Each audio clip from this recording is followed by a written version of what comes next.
Everyone.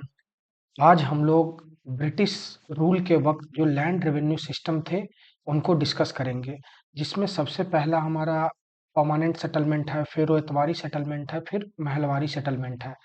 British जमाने में तीन तरह के लैंड रेवेन्यू सिस्टम होते थे, जो कि ये तीनों हैं। अब इसमें खास बात क्या है, आज हम लोग इस वीडियो में आगे डिस्कस करेंगे कि हर एक सेटलमेंट के क्या अपने फीचर्स थे, उस समय क्या इम्पोर्टेंस था हर एक सेटलमेंट का, उन सबको हम लोग डिस्कस करेंगे। इनका ईयर ऑफ सेटलमेंट, कौन उस वक्त के गवर्नर जनरल थे, कौन उस किन्ने रिकमेंड किया, किन्ने प्लान किया, हर कुछ पढ़ेंगे। और इन सब के बावजूद इनके ये तीनों लैंड रेवेन्यू सिस्टम के कॉलोनियल इम्पैक्ट क्या थे, ये सबसे इम्पोर्टेंट हो जाएगा कि colonial impact of land revenue system. So हम लोग इसको भी देखेंगे और सब कुछ कवर करते हम लोग इस वीडियो में आगे बढ़ेंगे। तो सबसे पहला है अपना परमानेंट सेटलमेंट, जिसको अब हम लोग देखते हैं। तो परमानेंट सेटलमेंट हमारा अ, इसको आप हिंदी में अस्थाई बंदोबस्त भी बोलते हैं। तो इस नाम को भी आप ध्यान रखेंगे कि हिंदी में इसको अस्थाई बंदोबस्त कहते हैं। उसके अलावे परमानेंट सेटलमेंट का इम्पोर्टेंस कई सारे प्रोविंस में है। तो सबसे पहले हम लोग देख लेते हैं कि ये कौन से ईयर में आया और किनके द्वारा आया। तो आप ध्यान रखेंगे कि परमानेंट सेटलमेंट 1793 में लॉर्ड कॉर्नवालिस, उस समय लॉर्ड कॉर्नवालिस लॉर्ड कॉर्नवालिस 1793 में गवर्नर जनरल थे भारत के। उनके रेजिम में ये परमानेंट सेटलमेंट आया था। और ये इंट्रोड्यूस कहाँ कहाँ हुआ था? तो इंट्रोड्यूस हुआ था, आप ध्यान रखिएगा, फुल फ्लेजेड इंट्रोडक्शन जो हुआ था बंगाल, बिहार और उड़ीसा में हुआ था। उसके अलावा पार्शियल इंट्रोडक्शन। तो सबसे पहले मैं बताऊंगा फुल फ्लेज कहाँ पे इंट्रोड्यूस हुआ था। तो वो हुआ था बंगाल में, बिहार में और उस वक्त उड़ीसा में। ये तीनों प्रोविंस में हुआ था, लेकिन पार्शियली यहाँ पे फुल्ली हुआ था। फुल्ली ये जो है इम्प्लीमेंट हो गया था परमानेंट सेटलमेंट। लेकिन पार्शियली जो है, पार्शियली हुआ था कि पूरी तरीके से नहीं, पूरे एरिया में नहीं। पहले एक प्रोविंस हुआ करता था बनारस। तो बनारस के कुछ डिस्ट्रिक्ट्स में जैसे कि लिख देते हैं कि few districts of Banaras, few districts of Banaras. And बहुत इंपॉर्टेंट होगा, जो मद्रास प्रोविंस था, मद्रास प्रोविंस के नदर्न डिस्ट्रिक्ट में ये इम्प्लीमेंट हुआ था। सो मद्रास फुल पूरे मद्रास में नहीं हुआ था, बल्कि सिर्फ northern districts of Madras. So northern districts of Madras. तो ये कहाँ कहाँ इम्प्लीमेंट हुआ था, इस दोनों पॉइंट को हम लोग देख लेंगे। तो ये सबसे पहले हम लोगों का इंट्रोड्यूस कहाँ कहाँ हुआ था, तो बंगाल, बिहार, उड़ीसा में पूरी तरीके से हुआ था। और पार्शियली कहाँ कहाँ हुआ था, डिस्ट्रिक्ट ऑफ बनारस और नदर्न डिस्ट्रिक्ट ऑफ मद्रास में पार्शियली हुआ था। ये पार्शियली मतलब फुल्ली नहीं हुआ था, पार्शियली हुआ था। पार्शियली मैं क्यों बोल रहा हूँ, क्योंकि बनारस के कुछ डिस्ट्रिक्ट्स में हुआ था, तो बनारस में फुल्ली तो हुआ नहीं। मद्रास में फुल्ली नहीं हुआ, मद्रास के सिर्फ नदर्न डिस्ट्रिक्ट में हुआ। तो अगेन यहाँ पे पार्शियली होता है। कब इंट्रोड्यूस हुआ था, तो 1793 में इंट्रोड्यूस हुआ था। किनके रिजीम में हुआ था, तो लॉर्ड कॉर्नवालिस के रिजीम में हुआ था। ये सब इंपॉर्टेंट है। लेकिन लॉर्ड कॉर्नवालिस उस समय के गवर्नर जनरल थे। तो क्या ये परमानेंट सेटलमेंट वो बनाए होंगे? नहीं। जैसे कि आप ध्यान रखो कि कोई भी पॉलिसी अगर सेंट्रल गवर्नमेंट इंट्रोड्यूस करती है, तो क्या प्राइम मिनिस्टर खुद बैठ के वो पॉलिसी नहीं बनाते हैं। वो पॉलिसी बनाने वाले कोई और होते हैं। जैसे मेक इन इंडिया आया, जीएसटी आया, तो वो जो जितने भी पॉलिसी थे कोई और बनाया होगा। सिमिलरली परमानेंट सेटलमेंट से रिलेटेड एक नाम बहुत इंपॉर्टेंट है, आप ध्यान रखिएगा, जॉन सोर। जॉन सोर, ये जो नाम है जॉन सोर, ये क्या किए थे, यही पूरे परमानेंट सेटलमेंट को प्लान किए थे। जॉन सोर जो नाम है, यही पूरे परमानेंट सेटलमेंट को प्लान किए थे। जॉन सोर प्लान इट। परमानेंट सेटलमेंट को प्लान कौन किया था, जॉन सोर किए थे। किनके रेजीम में इंट्रोड्यूस हुआ, लॉर्ड कॉर्नवालिस के रेजीम में इंट्रोड्यूस हुआ। ये बहुत इंपॉर्टेंट है। अब हम लोग चलेंगे कि ये परमानेंट सेटलमेंट बेसिकली है क्या, ये पूरा जो लैंड रेवेन्यू सिस्टम है ये काम कैसे करता था। तो सबसे पहले आप ध्यान रखेंगे, इसका सबसे पहला पॉइंट था कि जो जमींदार थे उनको ओनर ऑफ द लैंड घोषित कर दिया गया। Zamindar were the new owner of land, were the new owners of land. अब क्यों ये न्यू ओनर का बात, आप यूं समझो कि जमींदार उस वक्त के मीडिएटर हुआ करते थे, किनके बीच में मीडिएटर हुआ करते थे, तो जो ब्रिटिशर्स थे वो, और जिनसे हमें रेवेन्यू कलेक्ट करना है, उन दोनों के बीच में जमींदार मीडिएटर हुआ करते थे। लेकिन परमानेंट सेटलमेंट के तहत ये कहा गया कि ये जो जमींदार होंगे, ये नए ओनर हो जाएंगे, मतलब उन्हें फुल पावर दे दिया गया। और कहा गया कि परमानेंट सेटलमेंट के अनुसार जो लैंड रेवेन्यू कलेक्ट होगा वो दो हिस्सों में बटेगा। किन किन दो हिस्सों में बटेगा? ये जो लैंड रेवेन्यू है परमानेंट सेटलमेंट, ये दो हिस्सों में बटेगा। किन किन में के पास बचेगा? एक तो अपना हो गया ब्रिटिश, ठीक है, और एक हो गया अपना जमींदार, ये नए लॉ के अनुसार से जमींदार। और कहा गया कि आप जमींदार तुम अब हो गए हो नए ओनर ऑफ द लैंड, तो 1/11 ऑफ द रेवेन्यू जो होगा तुम ले लोगे, और बचा हुआ 10/11 जो है वो ब्रिटिश को देगो। अब देखिए, ये ये डेटा फैक्ट याद रखना इसलिए भी जरूरी है क्योंकि इससे आगे मैं आपको एक चीज बताऊंगा। क्योंकि जब कहा गया कि जमींदार 1/11 ऑफ द लैंड रेवेन्यू अपने पास रख सकते हैं और बचा हुआ 10/11 ब्रिटिशर्स को दे सकते हैं, देना होगा, उस वक्त एक और क्लॉज जोड़ा गया कि जमींदार कितने रेंट कलेक्ट करेंगे, मतलब जमींदार कितना रेवेन्यू कलेक्ट करेंगे, ये जमींदार के ऊपर डिसीजन था। मतलब बेसिकली कि जमींदार को एक फ्री विल दिया गया कि वो रेंट को फिक्स कर सकें। So zamindar were free to fix the rent, were free to fix the rent. अब आप एक चीज ध्यान रखिए कि जब जमींदार को बोल दिया गया कि रेंट कितना होगा इसका फिक्सेशन भी आप करेंगे, तो ये तो अपना फायदा देखेगा क्योंकि इसको पता है कि सबसे पहले मुझे अपना 1/11 पार्ट निकालना है। तो ये हमेशा से रेंट को हायर प्राइस पे रखता था। क्यों? क्योंकि बाकी का 10/11 भी तो उसे ब्रिटिश को देना है, तो उसे ज्यादा से ज्यादा फायदा हो सके, इसलिए वो रेंट को हमेशा मतलब बढ़ा के ही रखता था। और इन सब चीजों में क्या हो गया कि वही जमींदार, एक टर्म है, एब्सेंटी लैंडलॉर्डिज्म। एब्सेंटी लैंडलॉर्डिज्म ये परमानेंट सेटलमेंट का बहुत इंपॉर्टेंट टर्म है। ये मैं बताऊंगा ये टर्म क्यों इंपॉर्टेंट है। ये टर्म आता है एब्सेंटी एब्सेंटी लैंडलॉर्डिज्म, लैंडलॉर्डिज्म। ये टर्म आपको अक्सर जब आप परमानेंट सेटलमेंट का जिक्र होता है तो ये टर्म आपको देखने को मिल जाएगा। आप ध्यान दीजिए कि जमींदार कौन थे, मैं आपको एक शॉर्ट में सब कुछ समराइज करता हूँ। जमींदार कौन थे? जमींदार वो थे जिन्हें ब्रिटिशर्स बोले कि आप जाओ और आप बेसिकली आप टाउन में जाओ, आप रेंट कलेक्ट करके लाओ। जमींदार का इतना काम था। लेकिन नया सेटलमेंट जब ये आया परमानेंट सेटलमेंट, तो जमींदार को बोला गया कि भैया आप रेंट भी आप ही फिक्स करो कि कितना रेंट देना होगा, ठीक है, बस मुझे ये करना कि अपना 1/11 शेयर रख के मुझे 10/11 दे देना। इनके पीछे ब्रिटिश का मोटिव ये था कि जमींदार तो वायलेट करेंगे इस चीज को, वायलेट जब करेंगे तो मुझे तो पैसा मिलेगा ही मिलेगा। तो उस समय क्या हुआ कि लैंडलॉर्डिज्म एब्सेंट हो गया। ये इसका अर्थ ये हुआ कि जैसे ही जो भी जमींदार शहर में गए, अपना टाउन में गए रेंट कलेक्ट करने, तो वहां पे उन्हें पैसा आने लगा। तो वो जो क्या हुआ कि ये पैसा जब उनके पास आने लगा, तो उन्होंने ओनरशिप को कट डाउन कर दिया और टेनेंट्स को एक्सप्लॉइट किया। तो मैं आपको बताता हूँ कि जब ओनरशिप किसी जमींदार, एक चीज आप क्लियरली समझे कि जमींदार को क्या हुआ, जमींदार नए ओनर बन गए, तो ओनरशिप किसके पास आ गया? जमींदार के पास आ गया। उसकी वजह से क्या हो गया कि जमींदार टाउन में ही रहने लगे। क्यों टाउन में रहने लगे? क्योंकि उन्हें ज्यादा से ज्यादा शेयर लेना था, और टेनेंट्स को इस तरीके से एक्सप्लॉइट करने लगे। तो लैंडलॉर्ड जो एक्चुअल लैंडलॉर्ड थे उनका एब्सेंटी होने लगा, मतलब उनका जिक्र ही खत्म होने लगा, क्योंकि नए लैंडलॉर्ड अब कौन बन गए थे? जमींदार बन गए थे।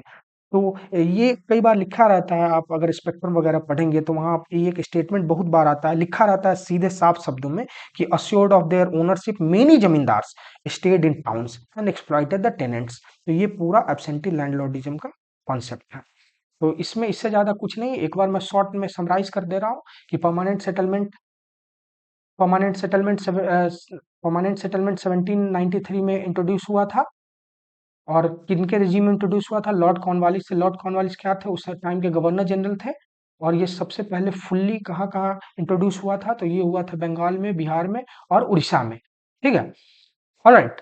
एंड कहाँ कहाँ पार्शियली हुआ? तो कुछ डिस्ट्रिक्ट्स ऑफ बनारस में और मद्रास के नदर्न डिस्ट्रिक्ट में हुआ था, तो इसलिए मैं यहाँ पे पार्शियली बोल रहा हूँ। इस पूरे परमानेंट सेटलमेंट प्लान कौन किया? तो जॉन सोर प्लान किया। और जॉन शोर जब प्लान किए, लेकिन रेजिम किनका था? लॉर्ड कॉर्नवालिस का रेजिम था। ये सेटलमेंट पूरा कहता क्या है? ये जो न्यू रेवेन्यू पॉलिसी है, परमानेंट सेटलमेंट, ये पूरा कहता क्या है लैंड रेवेन्यू पॉलिसी के अंतर्गत? ये कहता है कि जो नए ओनर होंगे, न्यू ओनर, ये कीवर्ड है कि zamindar were the new owners of the land. इसलिए मैंने आगे जिक्र किया एब्सेंटी लैंडलिज्म का, क्योंकि जो एक्चुअल लैंडलेट थे उनका तो एब्सेंटी हो गया, उनका तो जिक्र ही नहीं हो रहा था, क्योंकि यही जाते थे टाउन में पैसे कलेक्ट करके लाते थे, ब्रिटिश को उनका शेयर दे देते थे।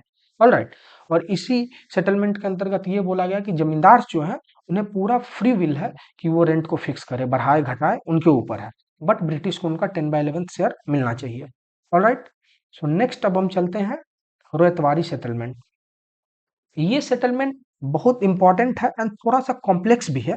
ये थोड़ा कॉम्प्लेक्स क्यों है, मैं इसलिए बता रहा हूँ कि आगे मैं आपको समझाऊंगा। सबसे पहले डिस्कस कर लेते हैं कि रोयतवारी सेटलमेंट इंट्रोड्यूस कब और कहाँ हुआ था। तो सबसे पहले ये 1820 में इंट्रोड्यूस हुआ था।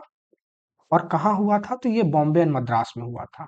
अनलाइक वहाँ जो पिछले बार मैं बताया कहाँ कहाँ कि बंगाल, बिहार, उड़ीसा, ये सब, तो यहाँ सिर्फ हुआ था दो जगह, वो था बॉम्बे एंड मद्रास।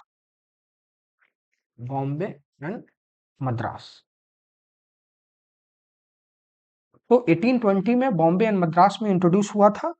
और उस टाइम के, अच्छा, जैसे कि मैंने वहां पे आपको बताया कि जॉन शोर प्लान किया और उस समय के गवर्नर जनरल थे लॉर्ड कॉर्नवालिस परमानेंट सेटलमेंट पे। यहाँ पे एक थोड़ा सा कैच है कि उस टाइम क्योंकि ये मद्रास में सबसे ज्यादा प्रोमिनेंट था, ये रोयतवारी सेटलमेंट मद्रास में बहुत प्रोमिनेंट था। तो उस वक्त के गवर्नर कौन थे मद्रास के? थॉमस मुनरो थे। आप ध्यान रखिए, थॉमस मुनरो जो थे, थॉमस मुनरो जो थे वो गवर्नर थे कहाँ के? मद्रास के। और क्यों इनका जिक्र है? क्योंकि ये रोयतवारी सेटलमेंट मद्रास में बहुत प्रोमिनेंट था। तो इनका रोल ये है कि इन्होंने ही रिकमेंड किया था कि थॉमस मुनरो और एक और बंदा चार्ल्स रीड, चार्ल्स रीड, इन दोनों ने मिलके रोयतवारी सेटलमेंट को रिकमेंड किया था। इन दोनों ने मिलके। तो थॉमस मुनरो कौन थे? वो मद्रास के गवर्नर थे, तो उनका डायरेक्ट इन्वॉल्वमेंट था इसमें रिकमेंडेशन में। और चार्ल्स रीड उनके वन ऑफ द ऑफिसर थे, जिन्होंने उनके साथ मिलकर ये रोयतवारी सेटलमेंट को रिकमेंड किया था। रोयतवारी सेटलमेंट, आपको एक सिंपल सा शब्दों में बोलूं तो रोयत क्या होता है? रोयत मतलब होता है पीसेंट, फार्मर। फार्मर बोल लो या पीसेंट बोल लो, आप फार्मर समझो सीधा। रोयत मतलब होता है पीसेंट। तो आपको एक थोड़ा सा मैं समझाऊंगा। जैसे 1793 में परमानेंट सेटलमेंट आया, उसमें एक मीडिएटर बन गया जमींदार।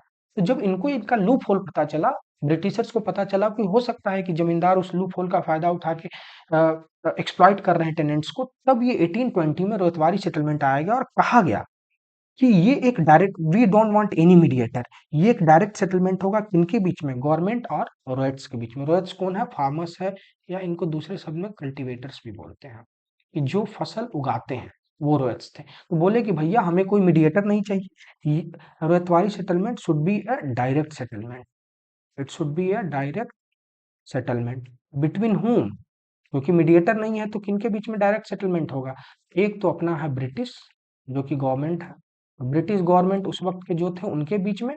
और दूसरा अपना कौन था? तो रोयट्स, जिन्हें कल्टीवेटर्स या फार्मर्स बोलते हैं। तो बोले कि ये, कि हम दोनों बैठेंगे, डिस्कस करेंगे कि क्या होना चाहिए लैंड रेवेन्यू, कितना रेंट फिक्सेशन होना चाहिए। We don't want any mediator, ये एक डायरेक्ट सेटलमेंट होगा। तो इसका कीवर्ड है कि it was a direct settlement between British government and the ryots. Alright. अब इसमें एक कॉन्सेप्ट बहुत इंपॉर्टेंट हो जाता है, मैं यहाँ पे लिख दे रहा हूँ। वो कॉन्सेप्ट है साइंटिफिक रेंट थ्योरी ऑफ रिकार्डो। जैसे मैं पिछली बार आपको बताया कि एक एब्सेंटी लैंडलॉर्डिज्म कॉन्सेप्ट है परमानेंट सेटलमेंट का, ये अक्सर आपको दिखेगा। सिमिलरली जब भी रोयतवारी सेटलमेंट का जिक्र होगा तो आपको एक चीज दिखेगा जिसे बोलते हैं scientific rent theory of Ricardo. ये आप scientific scientific rent theory, rent theory of Ricardo, Ricardo, आपको ये समझना इसलिए जरूरी है कि जब तक आप इस थ्योरी को नहीं समझेंगे, आप रोयतवारी सेटलमेंट का एक्चुअल इंपॉर्टेंस नहीं समझ पाएंगे। अब साइंटिफिक एक रेंट थ्योरी दिया गया रिकार्डो के द्वारा। रिकार्डो कौन थे? उस टाइम के ब्रिटिश ऑफिशियल थे, जो आप यूं समझो कि उस वक्त के बहुत बड़े एग्रो साइंटिस्ट हुआ करते थे। मतलब उस वक्त और उस इरा में इनसे बड़ा कोई एग्रो साइंटिस्ट नहीं था कि ये फार्मर्स को, कल्टीवेशन को, रैप्स को, हर एक कॉन्सेप्ट को बहुत बेहतरीन समझते थे। उन्होंने एक साइंटिफिक रेंट थ्योरी दी, उन्होंने एक रेंट थ्योरी दिया जो बोला कि ये जो रेंट थ्योरी मैं दे रहा हूँ ये साइंटिफिकली प्रूव्ड है। ये रेंट थ्योरी क्या था? ये रेंट थ्योरी था दो चीज का। ये रेंट थ्योरी में दो कीवर्ड है। एक है सबसे पहला कि quality of the soil and nature of the crop. Quality of soil and nature of crop. Nature of crop. अब आप ध्यान से समझें कि जब रिकार्डो ने ये साइंटिफिक थ्योरी दिया तो उन्होंने दो पैरामीटर रखा। पहला पैरामीटर उन्होंने रखा क्वालिटी ऑफ द सॉइल, दूसरा पैरामीटर रखा नेचर ऑफ द क्रॉप। उन्होंने कहा कि भैया ऐसा जरूरी नहीं है कि जो सॉइल अभी अच्छा उपज दे रहा है वो आज से 10 साल बाद भी अच्छा उपज देगा, या 30 साल बाद भी, या 50 साल बाद भी अच्छा उपज देगा। तो we need to fix a certain duration. तो इन्होंने बोला कि हम लोग किसी भी लैंड के क्वालिटी ऑफ द सॉइल और नेचर ऑफ द क्रॉप जज करेंगे और उसमें 30 साल का लिमिटेशन पीरियड देंगे, 30 ईयर्स का लिमिटेशन पीरियड देंगे मैक्सिमम। 30 ईयर्स का मैक्सिमम लिमिटेशन। किस चीज का लिमिटेशन पीरियड? 30 ईयर्स का मैक्सिमम लिमिटेशन पीरियड देंगे और ये बताएंगे कि आपको क्वालिटी ऑफ द सॉइल और नेचर ऑफ द क्रॉप के बेसिस पे ही आपका रेवेन्यू फिक्स किया जाएगा फॉर मैक्सिमम 30 ईयर्स। मतलब कि जैसे ही 31वां साल होगा तो आपका रेवेन्यू रिवाइज होगा, आपका रेवेन्यू चेंज किया जाए, क्योंकि हो सकता है 31वें साल में आपका quality of the soil enhance कर जाए या डिक्रीज कर जाए। नेचर ऑफ द क्रॉप है वो आप बदल जाए, कभी आप रबी लगा रहे हो, कभी खरीफ लगा रहे हो, कभी कमर्शियल लगा रहे हो। तो जरूरी थोड़ी ना है कि अगर आप रबी क्रॉप्स लगा रहे हो तो कमर्शियल क्रॉप्स अगर 30 साल के बाद लगाना शुरू करोगे तो उतना ही रेवेन्यू जनरेट होगा। जरूरी नहीं है, रेवेन्यू ड्रॉप भी कर सकता है, या कमर्शियल लगाएंगे तो इनहेंस भी कर सकता है। तो उन्होंने कहा, तो इन शॉर्ट आप समझो कि मैं क्वालिटी ऑफ द सॉइल और नेचर ऑफ द क्रॉप को जज करके आपको 30 साल का एक टाइमलाइन दूंगा। उस 30 साल तक वही फिक्स्ड रेवेन्यू आपको पे करना है, क्योंकि मुझे पता चल जाएगा क्वालिटी ऑफ द सॉइल से, नेचर ऑफ द क्रॉप से कि अगले 30 साल तक कितना रेवेन्यू से जनरेट हो सकता है, वो आपको देंगे। जैसे ही 30 साल का साइकिल खत्म होगा, again we will sit and decide. Again ये एक डायरेक्ट सेटलमेंट के through again the British government and the cultivators will sit and will decide. Okay, I hope it is clear. And the last one is Mahalwari settlement. ये simple है और इसका ज्यादा कुछ importance है नहीं, तो बट मैं इसको बता दे रहा हूँ शॉर्ट में। ये सबसे पहले इंट्रोड्यूस हुआ था 1822 में, 2 साल बाद रोयतवारी सेटलमेंट के इंट्रोडक्शन के जस्ट 2 साल बाद इंट्रोड्यूस हुआ था। इनको इंट्रोड्यूस करने वाले तो होल्ट मैकेंजी। होल्ट मैकेंजी इनका नाम है। होल्ट मैकेंजी ने 1822 में इनको इंट्रोड्यूस किया था। ये कहाँ कहाँ इंट्रोड्यूस हुआ था? ये कहाँ कहाँ इंट्रोड्यूस हुआ था? तो ये उस वक्त के जितने भी गैंगस वैली थे, गैंगस वैली, गंगा के किनारे बसे हुए जितने प्रोविंस थे, गंगा के घाटी के आसपास, वहां पे इंट्रोड्यूस हुआ था। क्यों इंट्रोड्यूस हुआ था इसका भी एक ज्योग्राफिकल रीजन है, मैं बताऊंगा आगे। उसके बाद north west front province. North west front province कौन कौन आ जाएगा? आप इंडिया का मैप एक बार ध्यान से रखें, नॉर्थ वेस्ट फ्रंट प्रोविंस कौन कौन आ जाएगा? तो ये आपका इस एरिया में जो जो आता है, पंजाब से लेके राजस्थान से लेके हरियाणा, ये सब नॉर्थ वेस्ट फ्रंट प्रोविंस का पार्ट हुआ करते, ये सब आ जाएंगे। And some parts of central India and Punjab. Some parts of central India and Punjab. यहाँ पे फुल पार्ट नहीं, कुछ हिस्से इनके अंतर्गत आते थे। तो महलवारी सेटलमेंट को 1822 में इंट्रोड्यूस किया गया था बाय हॉल्ट मैकेंजी। कहाँ इंट्रोड्यूस किया गया? तो गैंगस वैली में, गंगा के किनारे जो सटे हुए घाटी थे वहां पे, नॉर्थ वेस्ट फ्रंटियर प्रोविंस में, और सेंट्रल इंडिया एंड पंजाब के कुछ हिस्सों में इंट्रोड्यूस किया गया था। अब इनका कुछ खास इंपॉर्टेंस है नहीं, बस इसका एक एक पॉइंट जो अक्सर आ जाता है, ये आप ध्यान रखें कि इसमें क्या था ना, कि रेवेन्यू को पीरियोडिकली रिवाइज किया गया था। ये इसका मेन पॉइंट है। जैसे कि जमींदारी में जब तक चल रहा था तब तक चल रहा था, परमानेंट सेटलमेंट में, रोयतवारी में 30 साल का टाइमलाइन दिया गया, लेकिन यहाँ पे उनका जब मन होता एक certain period, short period set किया गया और उस टाइम को रेवेन्यू को पीरियोडिकली रिवाइज किया गया। तो इसका सबसे मेन पॉइंट है कि revenue were periodically revised, periodically revised। All right. And इसमें इतना ही है कि जितने भी रेवेन्यू थे सबको पीरियोडिकली रिवाइज किया गया। अब इन सब में एक इम्पोर्टेंस हो जाता है कि भैया जो ये अपना लैंड रेवेन्यू सिस्टम था, इनका कॉलोनियल इम्पैक्ट क्या हुआ? Colonial impact in the sense कि जब ब्रिटिश राज कर रहे थे हमारे पास, तब कोई भी चीज़ वो इंट्रोड्यूस करते थे, तो वो अपना फ़ायदा देखते थे। वो अपना फ़ायदा देखते थे। हर एक चीज़ का इम्पैक्ट होता था। सिमिलरली इस लैंड रेवेन्यू सिस्टम का कॉलोनियल इम्पैक्ट क्या था? क्योंकि ब्रिटिशर्स अगर इंग्लिश में इंट्रोड्यूस कर रहे हैं हमारे एजुकेशन सिस्टम में, तो उसमें अपने कॉलोनी का फ़ायदा देख रहे हैं। मतलब अपने कॉलोनाइज़ेशन होना चाहिए, तमाम तरह की चीज़ होने चाहिए। अगर सिविल सर्विस को इंट्रोड्यूस कर रहे हैं, एक सिविल सर्विस एग्ज़ाम को, तो उनके पीछे भी उनका मोटिव होता था कि जो गुड ब्रेनी इंडियंस हैं, उनको मैं अपने सर्विस में ले सकूँ ताकि वो मेरे लिए काम कर सकें। सिमिलरली यहाँ पे जो लैंड रेवेन्यू सिस्टम है, उनका कॉलोनियल इम्पैक्ट क्या था?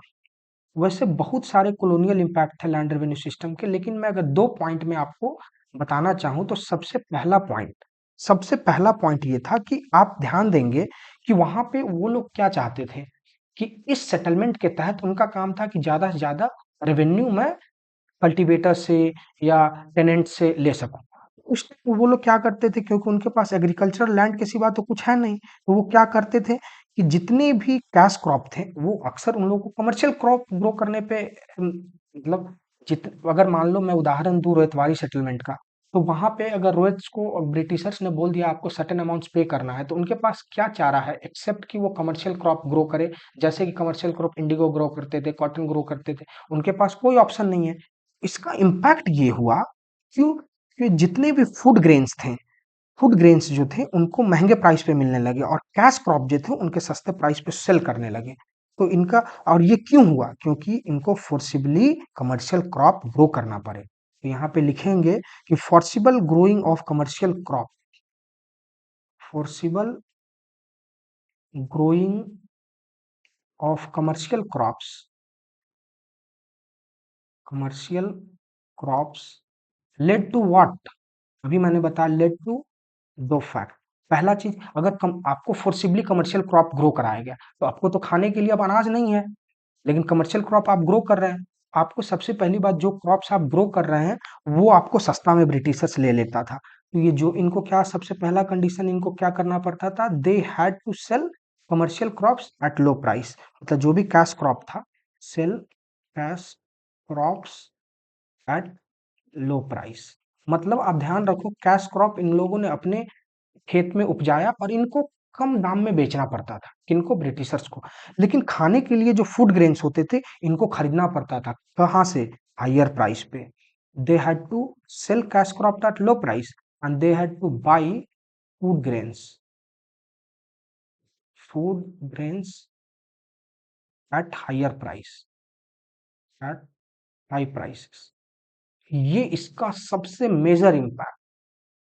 मेजर इम्पैक्ट ये था कि भैया आपने जो भी लैंड रेवेन्यू सिस्टम लाया, उससे सबसे ज्यादा फायदा तो आप ब्रिटिशर्स ने उठाया, लेकिन घाटा किसका हुआ? तो घाटा उनका हुआ, कल्टीवेटर्स का, रोयत्स का, पिसेंट्स का, टेनेंट्स का, जिनको फोर्सिबली कमर्शियल क्रॉप ग्रो कराया जाता था और कहा जाता था कि जिन जो कमर्शियल क्रॉप, कैश क्रॉप आप ग्रो किए हो, वो लो प्राइस पे हमें बेच दो, और अब आपको खाना है, फूड ग्रेन्स, अनाज चाहिए, तो ठीक है, हायर प्राइस पे हमें खरीदो। तो घाटा का सौदा किसके लिए रहता था? उनके लिए रहता था। और इन सब में एक बहुत मुद्दा उठा, अगेन ये सेकेंड मोस्ट, आप समझ लो second most important colonial impact जो पूरे लैंड रेवेन्यू सिस्टम का हुआ, ये which led to social differentiation. अब सोशल डिफरेंशिएशन का आप शाब्दिक अर्थ से ही समझ जाओगे इसका अर्थ क्या है। तो सोशल डिफरेंशिएशन क्या था? सोशल डिफरेंशिएशन ये था कि उस वक्त जब ये लैंड रेवेन्यू सिस्टम अपने पीक पे था, तो ब्रिटिशर्स के पास क्या ऑप्शन था? ब्रिटिशर्स को लगता था कि जो लोग भी रेवेन्यू देने में सक्षम है, या जो लोग भी उन्हें ठीक ढंग से रेंट नहीं दे पा रहे हैं, जो भी टेनेंट रेंट नहीं दे पा रहे, वो क्या करते थे? उनके खिलाफ सू करते थे, सू मोटो करते थे, कोर्ट में चले जाते थे। तो उस वक्त भी जो टेनेंट्स होते थे, रोयट्स, मान लो टेनेंट्स भी दो तरह के होते थे, एक रिच होते थे, एक पुअर होते थे, एक रिच होते थे, एक पुअर होते थे, जो रेंट देते थे, रेवेन्यू देते थे। अब मान लो किसी रिच के अगेंस्ट ब्रिटिशर्स या गवर्नमेंट कोर्ट में चले गए, तो रिच के पास तो पूरा राइट है क्योंकि उनके पास पैसा है, रेवेन्यू है, तो वो तो जाते थे कोर्ट में अपने प्रॉपर्टी को डिफेंड कर लेते थे। लेकिन पुअर के पास due to lack of resources, इनको ये जा नहीं पाते थे कोर्ट में, तो ये अपना प्रॉपर्टी डिफेंड नहीं कर पाते थे। तो ये एक सोशल डिफरेंशिएशन क्रिएट कर लिया कि जो लोग टेनेंट्स थे, जो दबे कुचले थे, उनमें ही दो दो ग्रुप क्रिएट हो गया रिच एंड पुअर का। कि लोग कहते थे कि भैया अगर ब्रिटिशर्स आएंगे तो मैं तो कोर्ट में चला जाऊंगा, मैं तो अपने प्रॉपर्टी को डिफेंड कर लूंगा, तुम क्या करोगे? तो ये दोनों दबे कुचले हैं, लेकिन दबे कुचले में भी एक दो ग्रुप क्रिएट कर लिया गया। तो पूरा कॉलोनियल इम्पैक्ट एक सोशल डिफरेंशिएशन के ढांचे पे आके बस गया लास्ट में। तो ये दो मेजर इम्पैक्ट थे। एंड ये पूरा लैंड रेवेन्यू सिस्टम जो अपना है, अगर आप ध्यान से देखें तो ये पूरा यही है। जितना एक आप परमानेंट सेटलमेंट पूरा जमींदारी के बारे में है, रोयतवारी सेटलमेंट एक डायरेक्ट अप्रोच के बारे में है, महलवारी सेटलमेंट है कि बस रेवेन्यू पीरियोडिकली रिवाइज हुआ था, बस इतना है। आई hope it is clear. Colonial impact के बारे में जो मैंने बताया कि यहाँ पे कमर्शियल क्रॉप को फोर्सिबली ग्रो कराया जाता था, फूड ग्रेन्स को उन्हें हायर प्राइस पे खरीदना पड़ता था, दो गुट बट गया था सोशल डिफरेंशिएशन की वजह से। सो आई होप इससे ज्यादा लैंड रेवेन्यू में कुछ नहीं है। आई hope it is clear. If you like the video, please do hit subscribe button, and if you not, it's okay. Thank you for watching.